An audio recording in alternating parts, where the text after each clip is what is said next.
الحمد لله وكفى وسلام على عباده الذين اصطفى أما بعد أعوذ بالله من الشيطان الرجيم بسم الله الرحمن الرحيم وتوبوا إلى الله جميعا أيها المؤمنون لعلكم تفلحون سبحان ربك رب العزة عما يصفون وسلام على المرسلين والحمد لله رب العالمين اللهم صل على سيدنا محمد وعلى آل سيدنا محمد وبارك وسلم.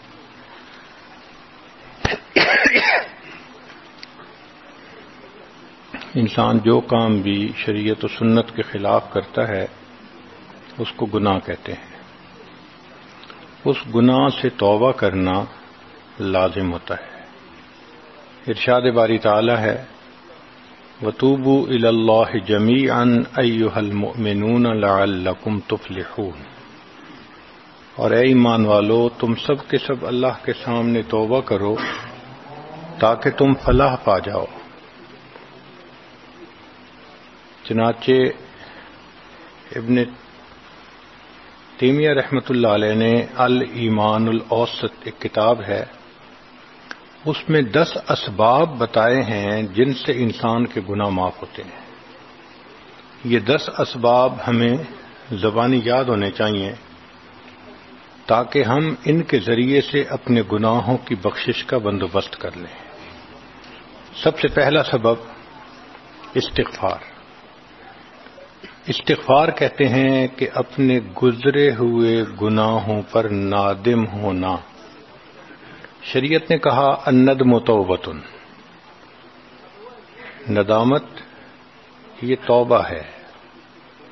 اور حدیث مبارکہ میں ہے کہ قیامت کے دن سب سے زیادہ خوش انسان وہ ہوگا من وجد فی صحیفتہ استغفارا کثیرا، جس کے نام اعمال میں کثرت کے ساتھ استغفار لکھا ہوا ہوگا.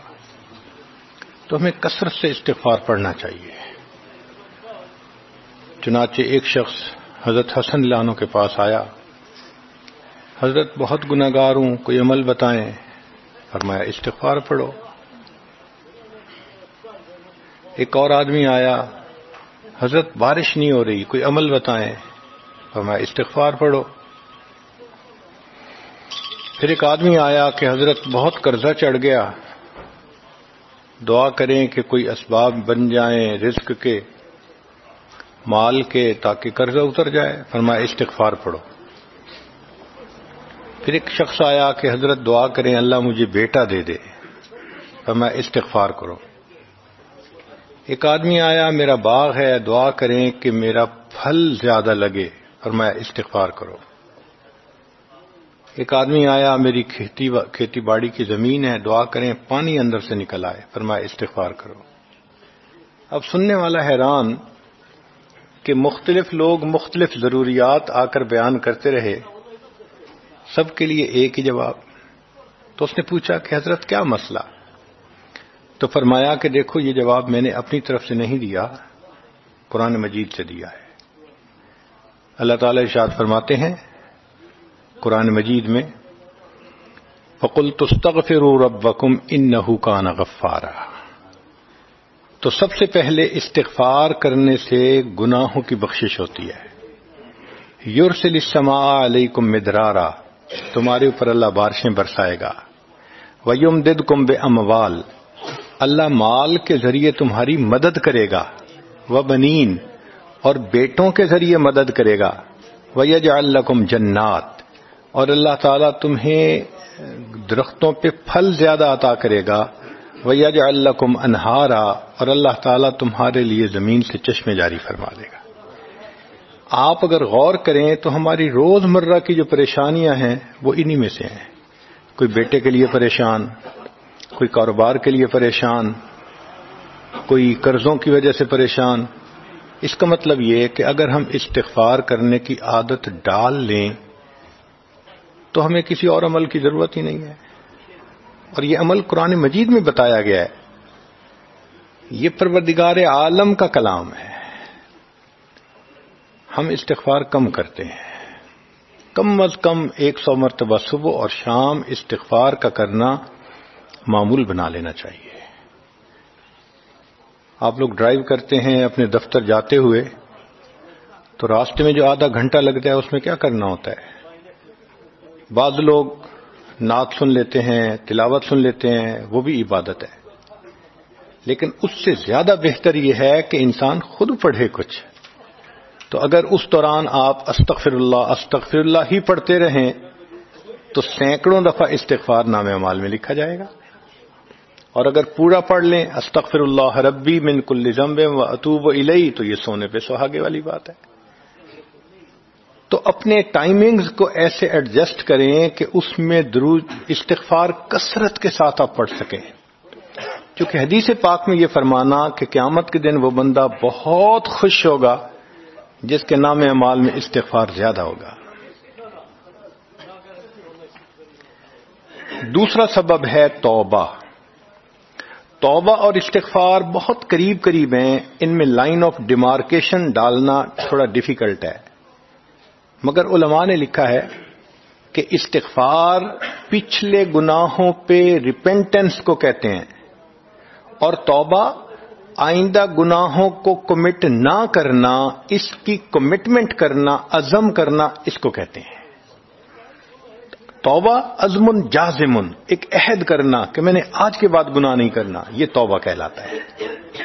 تو گویا توبہ کا تعلق آئندہ گناہ نہ کرنا, استغفار کا تعلق پاسٹ کے ساتھ ہے کہ میں نے جو کیا برا کیا, اللہ بس میری غلطی کو پلیز معاف کر دیں, اس کو استغفار کہتے ہیں. اور یہ استغفار کا حکم اللہ رب العزت نے اپنے حبیب صلی اللہ علیہ وسلم کو دیا. فسبح بحمد ربک واستغفرہ, حکم ہے, صیغہ ہے امر کا. اللہ کے محبوب صلی اللہ علیہ وسلم کو اگر یہ حکم ہے تو سوچئے پھر ہمیں استغفار کرنے کی کتنی ضرورت ہے. توبہ ہر بندے پہ کرنی ضروری. چنانچہ کافر ہے تو وہ کفر سے توبہ کر کے مسلمان بن جائے, مومن ہے گناہوں سے توبہ کر کے نیک بن جائے. جو نیک ہے وہ جو اپنے اعمال کے اندر غفلت ہوتی ہے, نماز کی غفلت, ذکر میں غفلت, تلاوت میں غفلت, اس غفلت سے توبہ کرے. اور جو کہے کہ جی میں تو اس سے بھی توبہ کرتا ہوں, تو بھئی ہم جو اعمال کرتے ہیں یہ اس کوالٹی کے تو نہیں کہ اللہ تعالیٰ کے ہاں قبولیت پا سکیں. اب پھر استغفار کرنا کہ اللہ اس کو قبول کر لیجئے, کیونکہ اللہ کے محبوب صلی اللہ علیہ وسلم نے فرمایا ما عبدنا کا حق کا عبادتک, اے اللہ ہم نے عبادت نہیں کی جیسے عبادت کرنے کا حق تھا. اگر سید الاولین والآخرین صلی اللہ علیہ وسلم یہ فرماتے ہیں, ہم کس کھیت کی گاجر مولی ہیں, ہماری عبادتیں کیا عبادتیں ہیں. تو استغفار کرنا, توبہ کرنا ہم میں سے ہر بندے پر لازم ہے. تیسری چیز جس سے کہ گناہ معاف ہوتے ہیں, الحسنات الماحیہ, نیکیاں. جو انسان نیک اعمال کرتا ہے تو گناہ دھل جاتے ہیں. نیک اعمال کی مثال صابن کی ہے, گناہوں کی مثال میل کی سی ہے. صابن جتنا زیادہ لگتا ہے اتنا میل دھل جاتی ہے. ان الحسنات یذہبن السیئات. یہاں شیطان دھوکہ دیتا ہے. مثلا اگر کوئی بچہ تعلیم پا رہا ہے مگر کوئی گناہ بھی کرتا ہے, تیرے علم کا کیا فائدہ, گناہ تو چھوڑتا نہیں. بھائی اگر گناہ کرتے ہیں تو علم تو الٹا ان گناہوں کو دھوئے گا, وہ علم ہی چھڑوا دیتا ہے تاکہ دھونے کا مسئلہ ہی نہ رہے. اب عورت سوچے گی میں پردہ تو کرتی نہیں, نمازوں کا کیا فائدہ. یہ دھوکہ ہے شیطان کا. بھئی آپ نمازیں پڑھتی رہو, اس نمازوں کی برکت سے اللہ پھر پردے کی بھی توفیق دے دیں گے. تو نیکی نہیں چھوڑنی چاہیے کبھی بھی, یہ سوچ کے جی میں اچھا تو ہوں نہیں, کیا فائدہ. فائدہ ہے. جب اللہ فرما رہے ہیں کہ نیکیاں گناہوں کو دھو دیتی ہیں, بھئی گناہ تو ہم چھوڑتے نہیں اور نیکی آرام سے چھوڑ دیتے ہیں, یہ کہاں کی لاجک ہے. تو اس لیے نیکی بھاگ بھاگ کے کرنی چاہیے. اگر گناہ ہیں تو نیکی اور زیادہ کریں تاکہ نیکی کی برکت سے گناہوں کی ظلمت ختم ہو جائے اور دھل جائے. حدیث پاک میں ہے بندہ گناہ کرتا ہے لکھ دیا جاتا ہے، دوسرا گناہ، تیسرا، 5 گناہ کرتا ہے، پھر اس کے بعد وہ ایک نیکی کرتا ہے تو نیکی والا فرشتہ کہتا ہے کہ دیکھو اللہ کے ہاں دستور ہے من جاء بالحسنۃ فلہ عشر امثالھا، اس کو 10 نیکیاں ملنی تھیں، تم نے 5 گناہ لکھے ہیں نا، اچھا تم 5 گناہ مٹا دو، میں نامہ اعمال میں 10 نیکیوں کی بجائے صرف 5 نیکیاں بیلنس وہ ڈال دیتا ہوں. چنانچہ 5 گناہ مٹا دیے جاتے ہیں، 5 نیکیاں نامہ اعمال میں لکھ دی جاتی ہے. اس لیے خوب نیکی کرنی چاہیے تاکہ اللہ تعالیٰ گناہوں کی ظلمت سے ہمیں محفوظ فرما دے. چوتھی چیز جس سے کہ گناہ معاف ہوتے ہیں، دعاء المؤمنین للمؤمن، جو ایمان والے ایک دوسرے کے لیے دعائیں کرتے ہیں اس سے بھی گناہ معاف ہوتے ہیں. چنانچہ عمر لانو جا رہے تھے عمرے کے لیے، نبی علیہ السلام نے فرمایا اے بھائی ہمیں اپنی دعاؤں میں نہ بھولنا. تو نبی علیہ السلام نے امت کو تعلیم دی کہ ایک دوسرے کو دعاؤں کے لیے کہنا چاہیے. یہ بہت اچھی عادت ہے کہ جب کسی سے ملیں جی ہمیں اپنی دعاؤں میں یاد رکھیں، والدین کو کہنا، بڑوں کو کہنا، دوستوں کو کہنا، کیا معلوم کس کی مانگی ہوئی دعا کام آ جائے. اس دعا کا فائدہ ہوتا ہے نا، تبھی تو قرآن مجید میں دعا سکھائی گئی. ربنا اغفر لنا ولاخواننا الذین سبقونا بالایمان، اے اللہ جو ہم سے پہلے ایمان والے چلے گئے ان کی بھی مغفرت فرما دے. تو فائدہ ہوتا ہے تو قرآن نے دعا سکھائی ہے نا. تو ایمان والوں کی دعاؤں سے دوسرے ایمان والوں کو فائدہ ہوتا ہے. حدیث پاک میں ہے دوست کی دعا دوست کے پیٹھ پیچھے رد نہیں کی جاتی، کیوں؟ اس میں خلوص ہوتا ہے. تو اس لیے حدیث پاک میں ہے، مسلم شریف کی روایت ہے کہ اگر کوئی آدمی فوت ہو جائے اور 40 آدمی جنازہ پڑھ لیں جو ایمان والے ہوں، توحید والے ہوں، فرمایا ما من رجل مسلم یموت فیقوم علی جنازتہ 40 رجلا لا یشرکون باللہ شیئا الا شفعهم اللہ فی، اللہ 40 بندوں کی نماز جنازہ کو قبول کر کے میت کی مغفرت فرما دیتے ہیں. 5واں عمل ما یعمل للمیت من اعمال البر، ہم اپنے فوت شدہ لوگوں کے لیے جو نفل کے کوئی نیک کام کرتے ہیں اس سے بھی ان کے گناہ معاف ہوتے ہیں. مثلا صدقہ کر دیا، قرآن پاک پڑھا، ان کو بخش دیا، ان کی طرف سے عمرہ کیا، حج کیا، ان نفلی اعمال کا ثواب ان کو ملتا ہے. اس کی وجہ سے ان کے گناہوں کو معاف کر دیا جاتا ہے.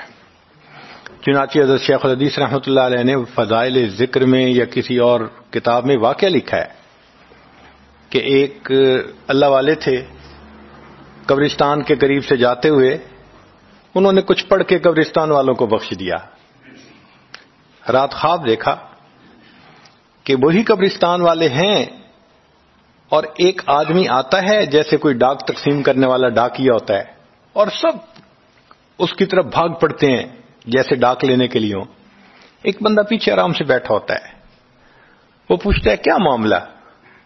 وہ کہتا ہے کہ یہ فرشتہ آیا ہے، روزانہ کی جو ڈاک آئی ہے نا نیکیوں کی، جو اولاد نے، رشتہ داروں نے، دوستوں نے کیے، لہذا وہ اعمال نیکیاں ملتی ہیں تو یہ سب لوگ جاتے ہیں کہ نیکیاں ملیں گی، ہمارا درجہ بڑھے گا. اس نے کہا کہ آپ کو ضرورت نہیں ہے. کہنے لگا ہاں میں لے لوں گا، مگر میرا ایک بیٹا ہے جسے میں نے قرآن پاک کا حافظ بنایا، اس کی دکان ہے، وہ سارا دن دکان پہ بیٹھا رہتا ہے اور ساتھ ساتھ قرآن پڑھتا رہتا ہے، تو مجھے اتنی نیکیاں مل جاتی ہیں کہ میں بعد میں لے لوں گا. اس نے کہا بیٹا کہاں؟ اس نے کہا فلاں جگہ دکان ہے. وہ اللہ والے جب وہاں گئے اگلے دن تو دیکھا کہ ایک نوجوان ہے اور وہ بیٹھا ہوا ہے، گاہک آتا ہے تو اس کو سودا بیچ دیتا ہے، جب گاہک کوئی نہیں ہوتا تو وہ قرآن پڑھنا شروع کر دیتا ہے. تو وہ سمجھ گیا کہ میرا خواب سچا تھا، اس بچے کے قرآن پڑھنے سے اس کے والد کو خوب بینیفٹ مل رہا ہے. کچھ عرصے کے بعد دوبارہ پھر اسی قبرستان کے قریب سے گزرے، پھر انہوں نے کچھ پڑھ کے بخش دیا. رات خواب میں دیکھا کہ اب جب تقسیم ہوا تو سب بھاگے تو وہ بندہ بھی بھاگا. انہوں نے کہا آپ بھی بھاگ رہے ہو؟ کہنے لگا ہاں میں اس لیے بھاگ رہا ہوں کہ میرا وہ بیٹا فوت ہو گیا. اب مجھے قرآن پڑھ کے بخشنے والا کوئی ایسا ہے نہیں، تو جو عام ایمان والوں کا ثواب آتا ہے میں بھی اسی میں سے اپنا حصہ لینے کے لیے جا رہا ہوں. تو ایمان والوں کے ان اعمال کا ثواب بھی ملتا ہے، اور اصل میں یہ اسی بندے کا اپنا عمل ہوتا ہے. یہ ذہن میں رکھنا کہ جو ایمان والے پڑھ کے بخشتے ہیں نا، اس کا ثواب کیوں ملتا ہے؟ اس کا اپنا عمل. دیکھو اس نے نیکوں سے تعلق جوڑا. وہ بھی تو ہوتے ہیں جن کے مرنے کے بعد پیچھے ریچھ کتے کی لڑائی کرواتے ہیں، میلے لگواتے ہیں، موسیقی کی محفلیں ہوتی ہیں، وہ بھی تو ہوتے ہیں نا.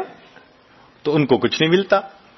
اس بندے نے نیکوں سے محبت کی، یہ اس کا اپنا عمل ہے. اس کی محبت کی وجہ سے اب یہ لوگ اس کو پڑھتے ہیں، اللہ اس کو ثواب پہنچا دیتے ہیں. تو اس کے اپنا عمل ہے اصل میں. پھر چھٹی چیز جس کی وجہ سے گناہ معاف ہوتے ہیں، المصائب التی یکفر اللہ بها الخطایا فی الدنیا.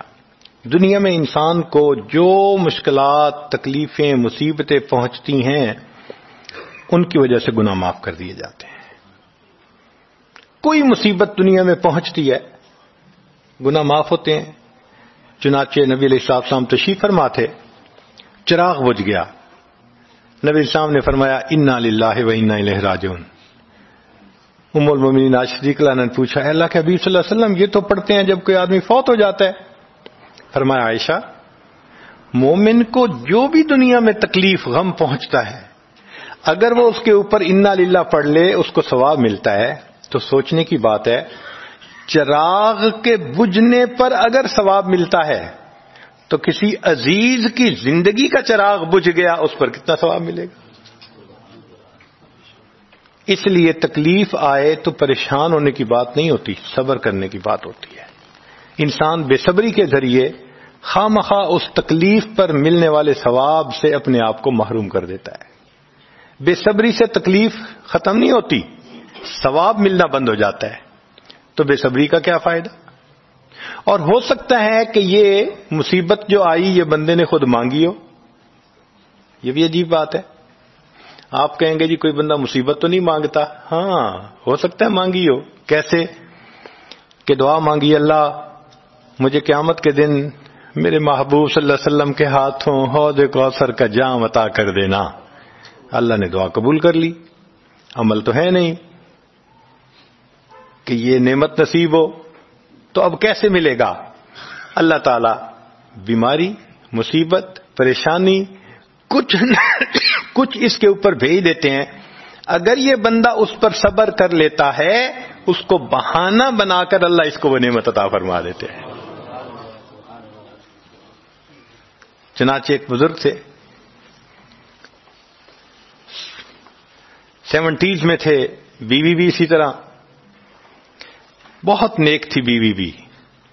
بیوی نے کہا کہ میرا بڑا دل چاہتا ہے کہ نبی علیہ الصلوۃ والسلام کا دیدار نصیب ہو.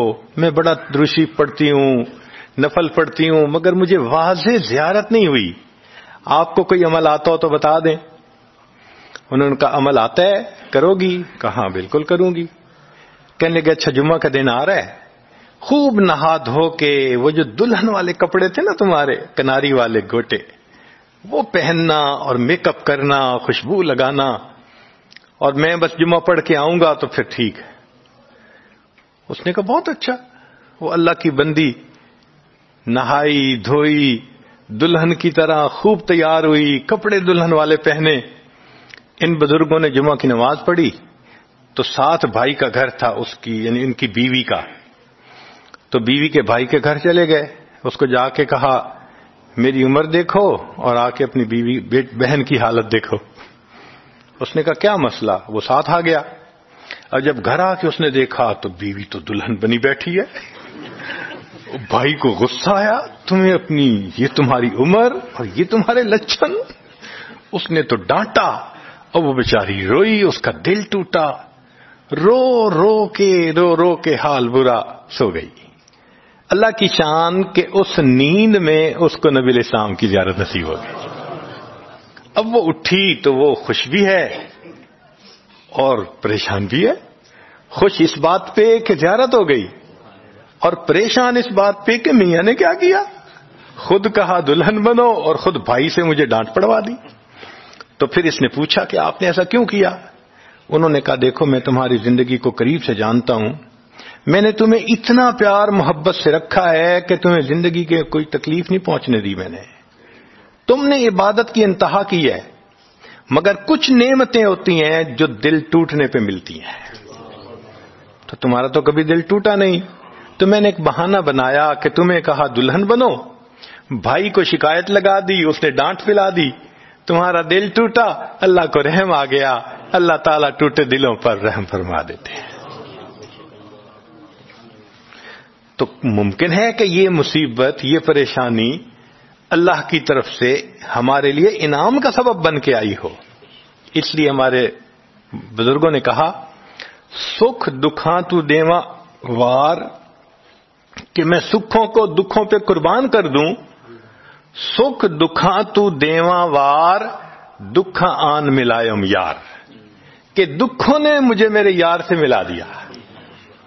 اللہ کو بڑا ترس آتا ہے اس بندے پر جس پر کوئی مصیبت آتی ہے, پریشانی آتی ہے.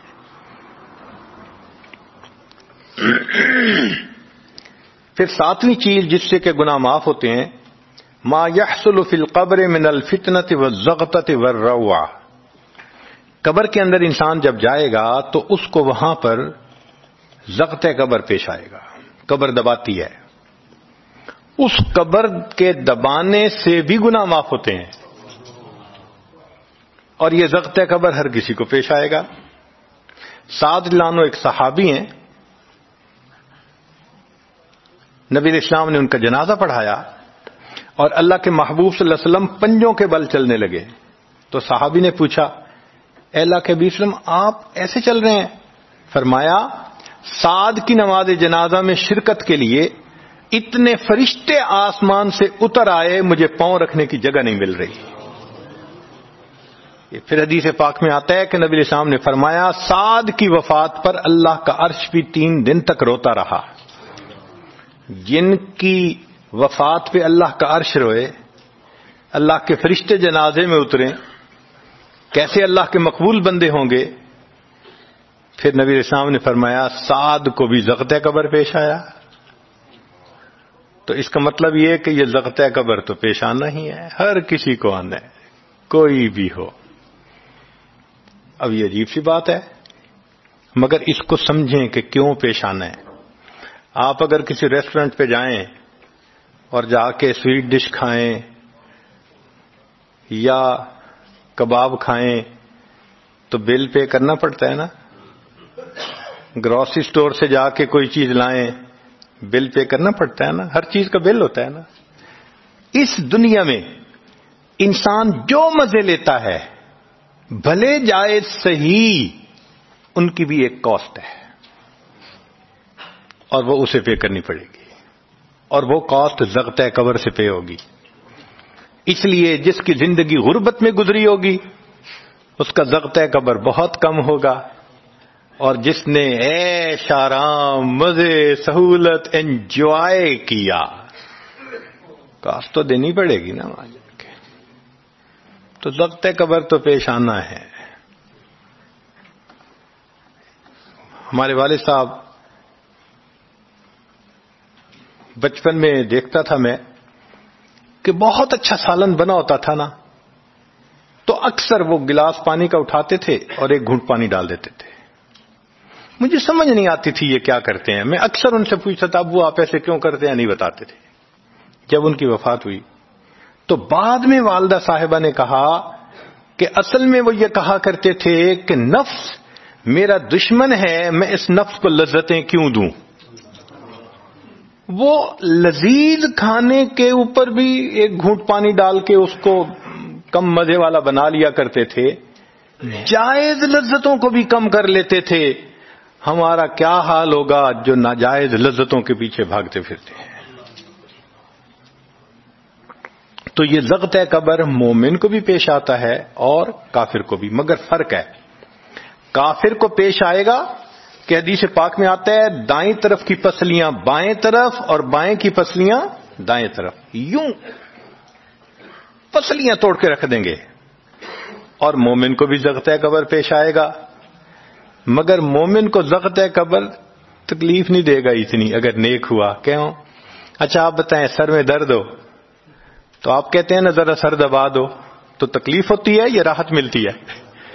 سر دبانے سے راحت ملتی ہے.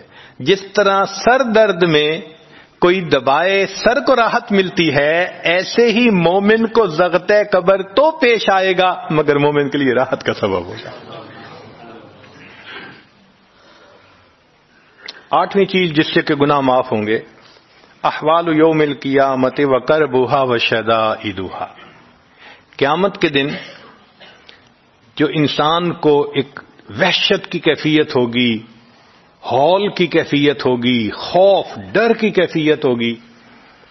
اللہ اکبر. امام غزالی رحمۃ اللہ علیہ نے تفصیل لکھی ہے کہ سارے لوگ کھڑے ہوں گے اور سورج بہت قریب ہوگا، پسینے میں شرابور ہوں گے. اللہ اکبر. اس وقت جہنم کے اندر ابال آئے گا اور جہنم کے اندر سے انگارے اٹھ کر اوپر جائیں گے اور واپس گریں گے. فرماتے ہیں اس وقت انبیاء میں سے کوئی نبی بھی ایسا نہیں ہوگا جس کو یہ ڈر نہ ہو کہ کہیں انگارے میرے اوپر نہ آ جائیں. اگر انبیاء بھی تھرا رہے ہوں گے ہمارا اس دن کیا حال ہوگا. تو قیامت کے دن کی دہشت اور وحشت کوئی چھوٹی چیز نہیں ہے، مگر اس سے بھی اللہ تعالیٰ ایمان والوں کے گناہوں کو معاف فرما دیں گے. پھر 9ویں چیز جس سے کہ گناہ معاف ہوں گے، شفاعت النبی صلی اللہ علیہ وسلم فی اہل الذنوب یوم القیامہ. قیامت کے دن اللہ کے پیارے حبیب صلی اللہ علیہ وسلم جو اپنی امت کے لیے شفاعت فرمائیں گے، اللہ اس پر بھی امتیوں کے گناہوں کو معاف فرما دیں گے. نبی اسلام نے ارشاد فرمایا کہ اللہ رب العزت نے ہر نبی علیہ السلام کو ایک ایسی دعا مانگنے کا اختیار دیا کہ جیسی دعا مانگی جائے گی منون قبول ہو جائے گی. تو انبیاء نے دعائیں مانگی. تو صحابی نے پوچھا اے اللہ کے حبیب صلی اللہ علیہ وسلم آپ کو بھی اختیار دیا گیا؟ فرمایا مجھے بھی اختیار دیا گیا. اے اللہ کے حبیب صلی اللہ علیہ وسلم آپ نے کیا دعا مانگی؟ فرمایا میں نے کوئی دعا نہیں مانگی، میں نے اس کو ذخیرہ رکھ لیا. قیامت کے دن جب میری گنہگار امت کا حساب ہوگا اس وقت میں وہ دعا مانگوں گا، امت کو لے کے جنت میں جاؤں گا. اللہ کے محبوب صلی اللہ علیہ وسلم کو امت سے کتنا پیار تھا. کوئی ماں اولاد کے لیے 23 سال نہیں روتی. جوان بیٹا فوت ہو 2-4 مہینے رو کے پھر نارمل لائف ہو جاتی ہے. کوئی باپ اولاد کے لیے 23 سال نہیں روتا. اللہ کے پیارے حبیب صلی اللہ علیہ وسلم امت کے لیے 23 سال آنسو آتے. رب امتی رب امتی رب امتی دعا مانگتے تھے. لمبے سجدے. ام المومنین عائشہ صدیقہ عنہا فرماتی ہیں کہ محبوب صلی اللہ علیہ وسلم کے آنسو جو مصلی پہ گرتے تھے مجھے لگتا تھا کہ بارش کے قطرے زمین کے اوپر گر رہے ہیں، ایسے آواز محسوس ہوتی تھی. اور اتنا لمبا سجدہ ہوتا تھا کہ کبھی کبھی میں اٹھ کے محبوب صلی اللہ علیہ وسلم کے پاؤں کے انگوٹھے کو ٹچ کرتی تھی کہ ابھی جان تو سلامت ہے نا. تب مجھے احساس ہوتا تھا نہیں ابھی تک زندہ ہے. سجدہ لمبا ہو گیا. اتنا لمبا سجدہ کس کے لیے؟ اللہ امت کو گناہوں کو معاف فرما دے، امت کے گناہوں کو معاف. چنانچہ جب نبی علیہ الصلوۃ والسلام پر آخری یعنی مرض آئی، بیماری کی کیفیت آئی، تو اللہ کے حبیب صلی اللہ علیہ وسلم کو بخار بہت تیز ہو گیا تھا. اور جو مسجد میں آخری مرتبہ لائے تھے تو 2 آدمی تھے، ایک ادھر تھا ایک ادھر تھا، اور اللہ کے حبیب صلی اللہ علیہ وسلم نے ان کا سہارا لیا تھا اور بہت مشکل سے چل کے تشریف لائے تھے. یہ آخری نماز تھی. پھر واپس تشریف لے گئے، بخار اور تیز ہو گیا. سیدہ عائشہ صدیقہ عنہا فرماتی ہیں کہ میں نے اوپر کپڑا سا ڈال دیا، کپڑے کے اوپر سے مجھے گرمی محسوس ہو رہی تھی. میں نے پانی کا ایک پیالہ پیش کیا. اللہ کے حبیب صلی اللہ علیہ وسلم پانی کے پیالے میں ہاتھ مبارک ڈالتے تھے اور اپنے چہرے پہ لے رہے تھے. اور جسم تھا کہ جیسے کوئی گرم چیز میں سے گرمی نکل رہی ہوتی ہے. اس طرح وہ بخار سے دہک رہا تھا. فرماتی ہیں کہ مجھے محسوس ہوا کہ یہ تو بہت تیز بخار ہے, کبھی ایسا نہیں دیکھا. تو میں نے پوچھا اے اللہ کے حبیب صلی اللہ علیہ وسلم, بخار ایسا تو کبھی نہیں دیکھا, اتنا زیادہ تیز, اتنا زیادہ تیز. نبی علیہ السلام نے فرمایا عائشہ, مومن کو سکرات موت کے وقت جو تکلیف ہوتی ہے اس پر بھی اس کے گناہ معاف ہوتے ہیں. میں نے اللہ سے یہ دعا مانگی تھی, اللہ جب میری سکرات کا وقت آئے تو مجھے تکلیف زیادہ دے دینا, اور اس کے بدلے اللہ میری امت کے گناہوں کو معاف فرما دینا. عائشہ, یہ وہ سکرات ہے جس کی وجہ سے مجھے تکلیف بہت ہے. اللہ کے محبوب صلی اللہ علیہ وسلم کو اتنی تکلیف ہو رہی تھی. اتنے میں اطلاع ملی, دروازہ کھٹکھٹایا گیا, پوچھا کون؟ جواب ملا جبریل علیہ السلام اور اسرائیل علیہ السلام اجازت مانگتے ہیں آنے کی. نبی علیہ السلام نے فرمایا جبریل اندر آ جائیں. تو جبریل آئے. اے اللہ کے حبیب صلی اللہ علیہ وسلم, اللہ نے آپ کو یاد فرمایا ہے.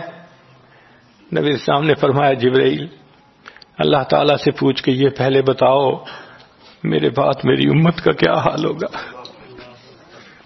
پہلے پوچھ کے بتاؤ. جبریل علیہ السلام نے اللہ تعالیٰ سے پوچھا. رب کریم نے کہا, فرمایا میرے محبوب سے جا کر کہہ دو اے محبوب آپ کے بعد آپ کی امت کو تنہا نہیں چھوڑیں گے. جب نبی علیہ السلام کو تسلی ہو گئی, محبوب نے فرمایا اچھا ملک الموت کو بھی اندر آنے دو. اللہ کے محبوب صلی اللہ علیہ وسلم کو امت سے ایسی محبت تھی. اللہ اکبر. چنانچہ حدیث پاک میں ہے کہ نبی علیہ الصلوۃ والسلام نے فرمایا خیرت بین ان یدخل نصف امتی الجنہ و بین شفاعہ. اللہ رب العزت نے مجھے چوائس دیا, اختیار دیا کہ اے میرے حبیب صلی اللہ علیہ وسلم آپ چاہیں تو آپ کی آدھی امت کو بلا حساب جنت بھیج دیں گے, اور آپ چاہیں تو جن کی آپ شفاعت کریں ان کو بھیجیں گے.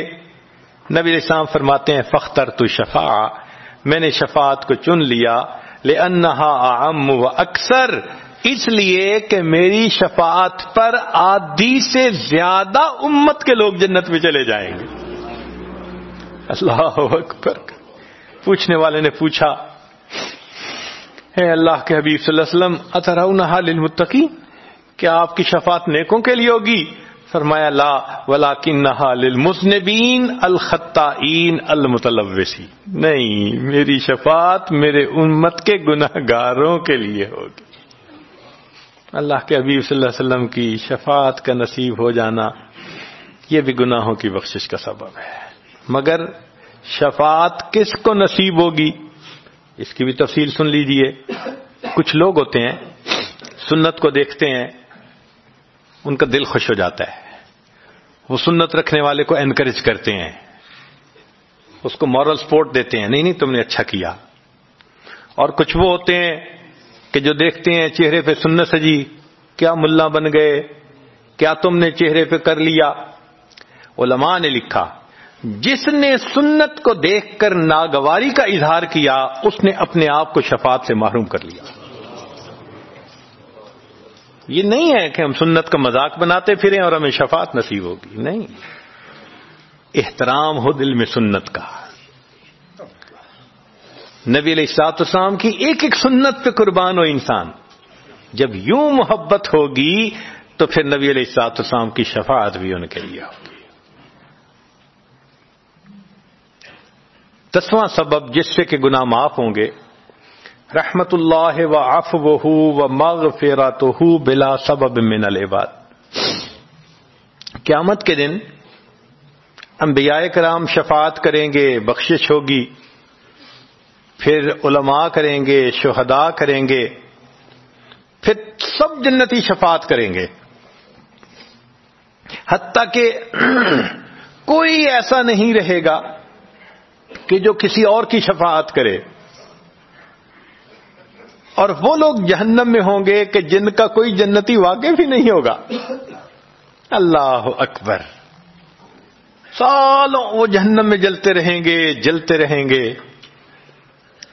پھر ایک وقت آئے گا کہ ان میں سے جن کے دل میں تھوڑا سا بھی ایمان ہوگا نا، اگرچہ اس کی شفاعت کرنے والا کوئی نہیں ہوگا، ان کو بھی اللہ بخشنے کا سبب بنائیں گے۔ وہ کیسا ہوگا؟ حدیث پاک میں آتا ہے کہ یہ جو ایمان والے ہوں گے نا، ان کے اور کافروں اور مشرکین کے درمیان جو دیوار تھی نا آگ کی، اس کو ذرا ٹرانسپیرنٹ اللہ بنائیں گے۔ تو مشرکین دیکھیں گے اور کہیں گے اوہ ہم تو جل ہی رہے تھے، اور تم تو کلمہ پڑھتے تھے، تم بھی یہاں جل رہے ہو۔ تو وہ جب ان کو کلمے کا تانا دیں گے کہ تمہارا نام تو مسلمانوں والا تھا نا، تو اس وقت وہ جہنمی اللہ سے فریاد کریں گے، اللہ تیری توحید کا تانا دیتے ہیں، کہاں گیا تمہارا خدا، تم بھی ہمارے ساتھ جل رہے ہو۔ جب وہ فریاد کریں گے، اللہ تعالیٰ جبریل علیہ السلام کو فرمائیں گے، جبرائیل جاؤ، جس کے دل میں ذرہ برابر بھی تمہیں ایمان نظر آتا ہے اس کو بھی جہنم سے نکال دو، ان کو بھی جہنم سے نکال دیا جائے۔ پھر اس کے بعد وہ بچیں گے کہ جن کا ذرہ ایمان بھی نہیں فرشتے کو نظر آئے گا، مگر اللہ فرمائیں گے انبیاء نے بھی شفاعت کر لی، شہداء نے بھی، علماء نے بھی، جنتیوں نے بھی، اب میں اپنی رحمت کا اظہار کرتا ہوں، میں بھی تو بندوں سے محبت کرتا ہوں۔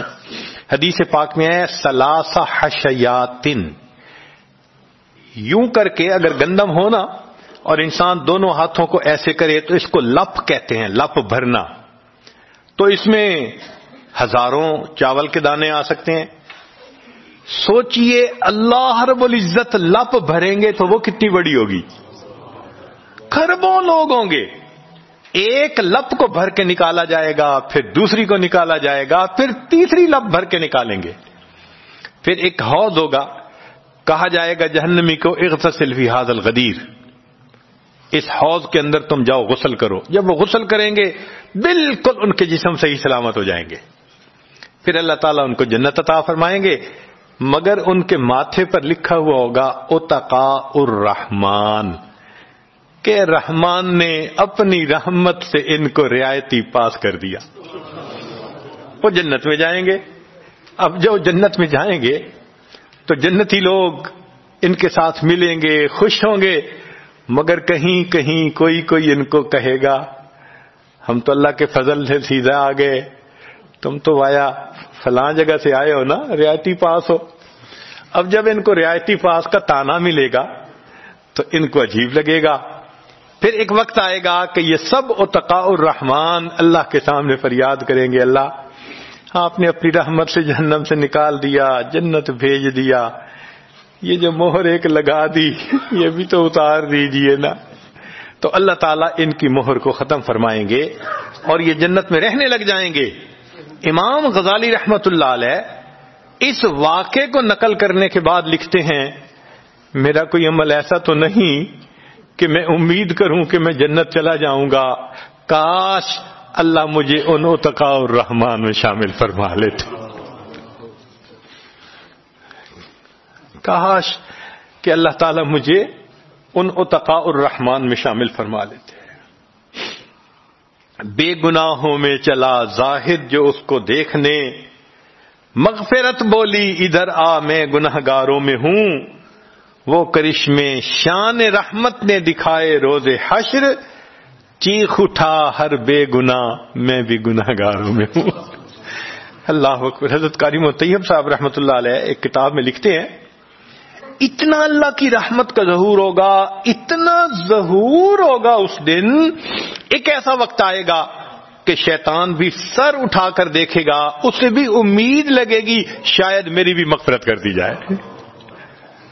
وَكَانَ بِالْمُؤْمِنِينَ رَحِيمًا۔ اللہ تعالیٰ قیامت کے دن اپنی رحمت کا اظہار فرمائے۔ اللہ کرے قیامت کے دن اللہ کی رحمت سے ہمارا کام بن جائے۔ اللہ تعالیٰ ہمیں اپنے گناہوں سے سچی توبہ کرنے کی توفیق عطا فرمائے، اور اللہ تعالیٰ ہمیں اپنے بخشش کیے ہوئے گنہگار بندوں کی قطار میں قیامت کے دن شامل فرمائے۔ وآخر دعوانا ان الحمد للہ رب العالمین۔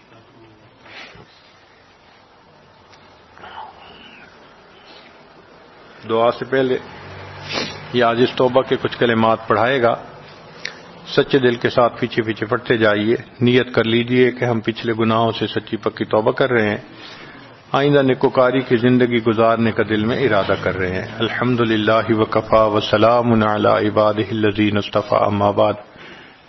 یہ کلمات پڑھیے۔ بسم اللہ الرحمن الرحیم، لا الہ الا اللہ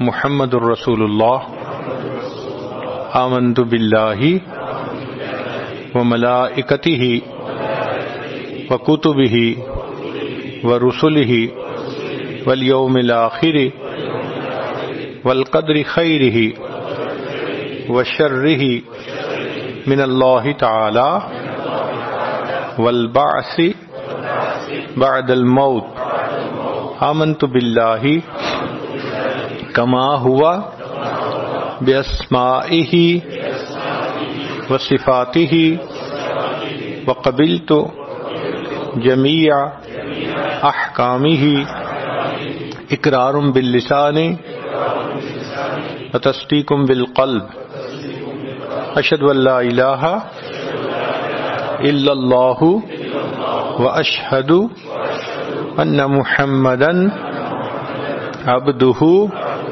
ورسولہ، استغفر اللہ ربی من کل ذنب واتوب الیہ برحمتک یا ارحم الراحمین۔ ان کلمات کو پڑھنے سے آپ بیت ہو چکے ہیں، توبہ طائب ہو چکے ہیں۔ چند معمولات اگر کریں گے تو دل کو اللہ تعالیٰ منور فرمائیں گے۔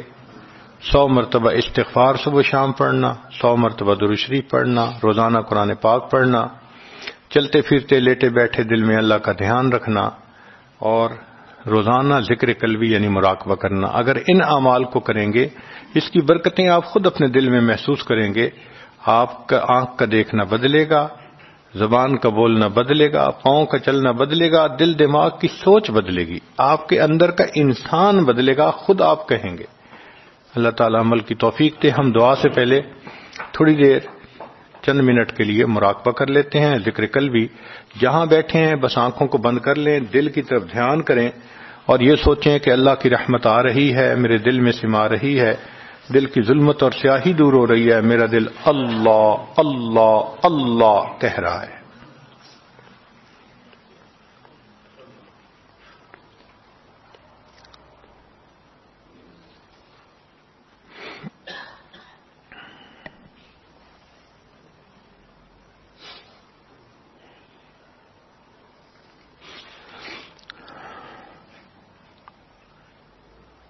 اپنے دامان شفاعت میں چھپائے رکھنا، میرے سرکار میری بات بنائے رکھنا، آپ کی یاد ستاتی ہے تو رو لیتے ہیں، اپنی یادوں کے ہمیں روگ لگائے رکھنا،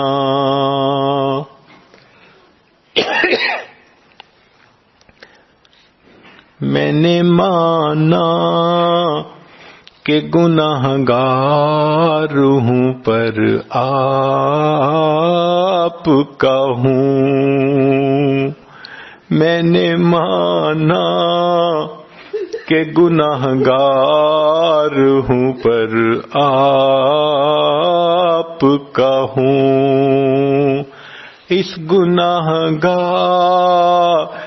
سے سرکار نبھائے رکھنا، ذرہ خاک کو خورشید بنانے والے،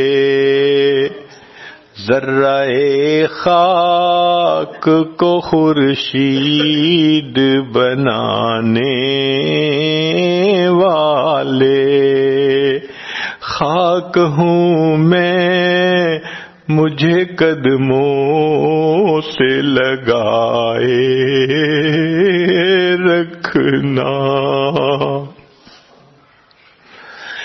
اللہ اللہ۔